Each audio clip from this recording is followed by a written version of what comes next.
दूसरी जानिब हवाना में सुई गैस की 16 घंटे की लोड शेडिंग ने निज़ाम ज़िंदगी दरहम बरहम कर दिया है। ईंधन का बहरान पैदा होते ही एलपीजी की खरीदारी भी पहुंच से दूर हो चुकी है। 10 किलो का सिलेंडर 4000 रुपये तक जा पहुंचा है। महंगाई की जंजीर में जगड़े गरीब आवाम के लिए 2 वक्त की रोटी खाना भी मुश्किल हो गया। इसी पर मजीद तफसीलात बताएंगे नासिर अली। जी बताइए।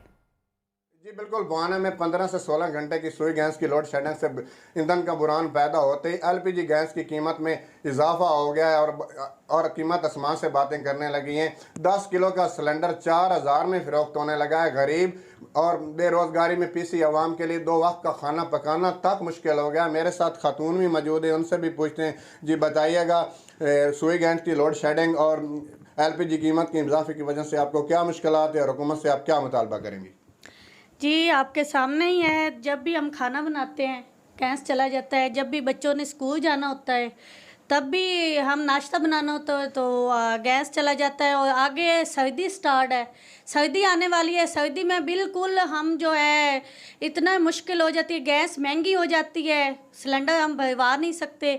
और आपके सामने है, जब भी ये देखो हम गैस खोलते हैं तो ये देखो गैस नहीं होता। आपके सामने ही है, ये देखो तो गैस नहीं होता है। तो रात को भी इसी तरह होता है, जब भी हमने खाना बनाना होता है तो गैस चला जाता है। हमारी तो यही अपील है अपने जितने भी हमारे हैं देखने वाले वज़ीर हैं, जो भी हमारी हुकूमत है, उनसे यही हमारी अपील है कि प्लीज़ ये जो है लोड शेडिंग की है मसला, और ये जो बिजली का मसला है, ये हमारे लिए आवाम के लिए, गरीब आवाम के लिए बहुत मुश्किल आ रही है।